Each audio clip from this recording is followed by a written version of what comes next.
नमस्कार दोस्तों, आज है 17 मई और आज है वर्ल्ड हाइपरटेंशन डे।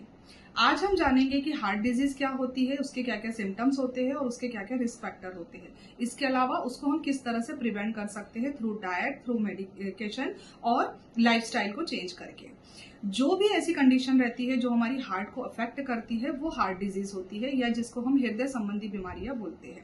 ये कितने तरह की होती है? ये बहुत तरह की होती है, जैसे कि हाई ब्लड प्रेशर होता है, एंजाइना होता है। अगर हम खाना खाते हैं उसके बाद में या एक्सरसाइज करने के बाद में सीने में बढ़ता हुआ दर्द अगर हमको फील हो रहा है तो ये एंजाइना का लक्षण हो सकता है। इसके अलावा अरिदमिया होता है, जैसे कि इरेगुलर हार्ट बीट जो रहती है। इसके अलावा हार्ट अटैक होता है, हार्ट फेलियर होता है और एथेरोस्क्लेरोसिस होता है। ये सारी हार्ट डिजीज होती है।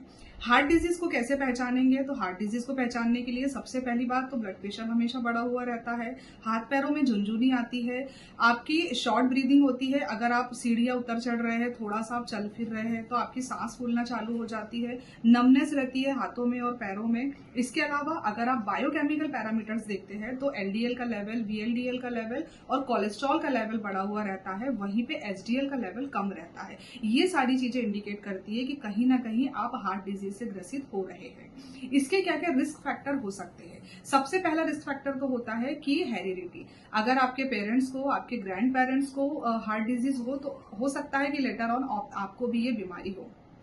अनहेल्दी न्यूट्रिशन इसका एक कारण हो सकता है। इसके अलावा फिजिकल इनएक्टिविटी, जो लोग बिल्कुल भी फिजिकल एक्टिविटी नहीं है, जैसे कि ना तो वो योगा कर रहे हैं ना कोई वॉकिंग कर रहे हैं, पूरे समय सिटिंग वर्क कर रहे हैं, बहुत ज्यादा स्ट्रेस वाला उनका काम है, देर से सोना, देर से उठना, जो जितना ज्यादा उनकी लाइफस्टाइल डिस्टर्ब रहती है, जितना उनको स्ट्रेस रहता है, उतना उनको हार्ट डिजीज होने के चांसेस रहते हैं। इसके अलावा ब्लड प्रेशर बढ़ा हुआ रहता है, इसके अंदर ओबेसिटी, डायबिटीज इसका एक कारण हो सकता है।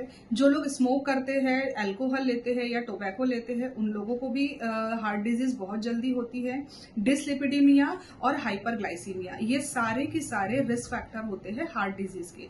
इसके अलावा डेंटल कैरीज होती है, जिन लोगों को दांतों में किसी तरह का कोई इन्फेक्शन होता है, ब्लीडिंग गम होते हैं, या तो फिर जिनको ब्रेड ब्रीथ की प्रॉब्लम होती है, उनके मुंह में बैक्टीरिया या जर्म्स बहुत जल्दी ग्रो होते हैं, जो कि ब्लड स्ट्रीम में मिलकर हार्ट को खराब करने का काम करते हैं। ये जो कंडीशन होती है इसको एंडोकार्डिसिस कहते हैं, जो कि बहुत कम लोग जानते हैं कि पुअर डेंटल हेल्थ के कारण भी हार्ट डिजीज हो सकती है। जी हाँ, ऐसा बिल्कुल होता है। इसीलिए बहुत जरूरी है कि खाना खाने के बाद और सोने से पहले हमारे दांतों को ब्रश जरूर करें, रेगुलर डेंटल चेकअप करवाएं और इसको फ्लॉस से समय समय पे साफ करते रहें।